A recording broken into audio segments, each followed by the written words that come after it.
Time now to talk youth football with the guy who sealed the deal in the final win of the year. Trevor Reilly joins us. Do you believe in fate? Is it kind of odd? You have this great career, all these awards, all this acclaim, and you're a leader, and you make the last play at the end of the last game. Well, I guess I could say I believe in it a little bit, but I'm just more happy we won the game, and if I was the guy to do it, it just happened to be by chance. So when did you decide to fire the ball into the south end zone stands? Well, I knew once I picked off the ball, my first impression was go down. So if I had scored or been maybe tackled and they fumbled the ball, they could get the ball back. So first person was to go down, then I realized they don't have any timeouts left. There's a minute 30 left. The game's over. And I was just filled with emotion. I just chucked it. Now, I've seen competitions at the end of practice where guys try to throw it out of the stadium.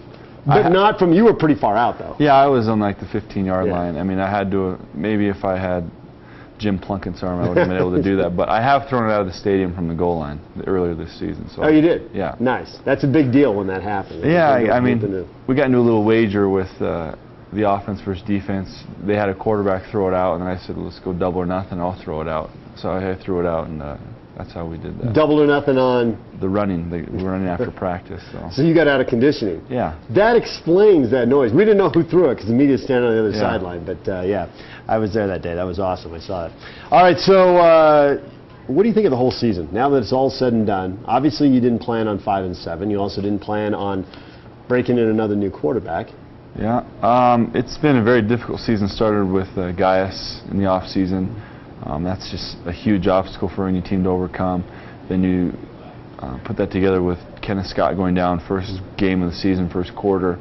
Jake Murphy goes down, Wesley Tonga goes down, Travis goes down, and we always talk about offense. If you have a weak link on offense, you can be exposed very easily. Defense is not as much. You can cover them up. So when you have a lot of offensive injuries, it really can hinder your performance as a team, and I think we were able to overcome those injuries in a lot of ways. We beat the number, I think they'll probably end up being 3 or 4 in the country this year in Stanford.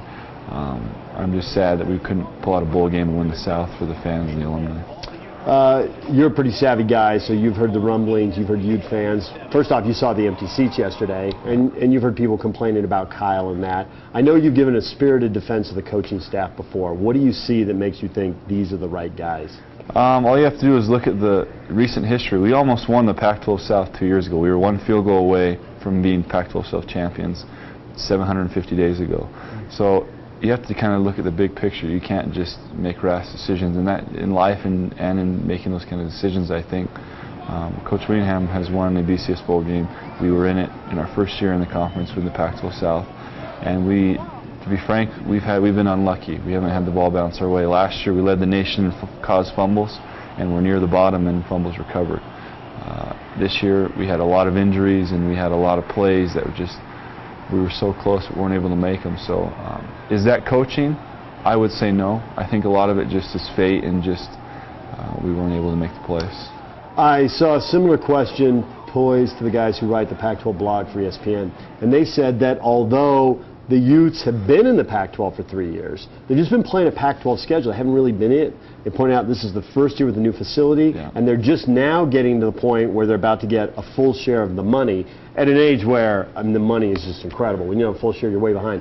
How big a difference is a facility going to make, really, when we look back in 3 or 4 years? Well, they've done an incredible job recruiting, considering that we were in trailers for a year and a half. Compare that to now, where we have many would say one of the best facilities in the Western United States. It makes a huge difference. You got kids coming in, families coming in, and when they see that we've been willing to spend money on facilities and training rooms and academics, the parents and the kids, they want to come here. So this, like they said, this is our first year really having that stuff, and it makes a big difference. People don't realize, they should realize, where are all the best teams right now in the South and the West Coast? That's where all the money is, and so we're just starting to get into that mix, and hopefully they can do some great recruiting here to come. All right, while that story and that drama plays out, you will move on in a different direction. What do NFL people tell you? What do you hear? What do you think is going to happen with you? You know, it's kind of an interesting situation because I've played 3 or 4 different positions here at Utah: defensive end, inside linebacker, outside linebacker. I've even lined up a defensive tackle a few times. So really the biggest thing is we got to find out what teams want me at and what they want me to start training for. If it's defensive end, I need to bulk up. If it's linebacker, you may need to trim down and get some more speed. So the biggest thing is depending on where I go, and if I get drafted, it'll be to a team that wants me at a certain position. So that's kind of where I'm at right now, is figuring out where they want me to be.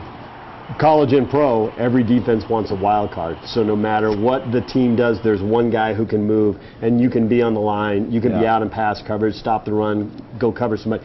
Are you that guy in the NFL, or has that guy become so elite that you're not that guy in the NFL? Well, I mean, I like to think that I could do it.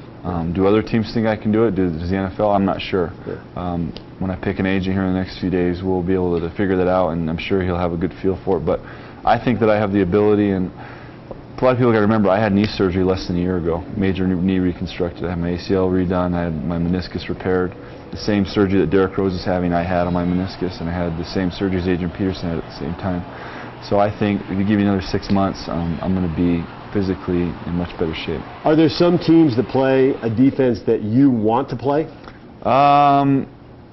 Honestly, I just care about making money. So I got 2 kids and a wife, and if they want me to hand out water for the league salary, I'll do it. So to me, it doesn't really matter as long as I can go somewhere and stay on a team and get paid. Stanford, Arizona State is going to win the Pac-12 title game. Stanford, I think. It'd be better for us if Stanford won it to show that how good of a win that was and how close we are. But I think Stanford's just. I watched the last time they played, and they just kind of mowed them over. I think it'll happen again. So close to beating both those teams. Yeah, up 2 touchdowns in the fourth quarter. That's it's hard to deal with. All right. Well, good luck in the NFL, Trevor. Thanks for coming in. Congratulations on a great college career. Thank you. Trevor Reilly joining us here on Talking Sports.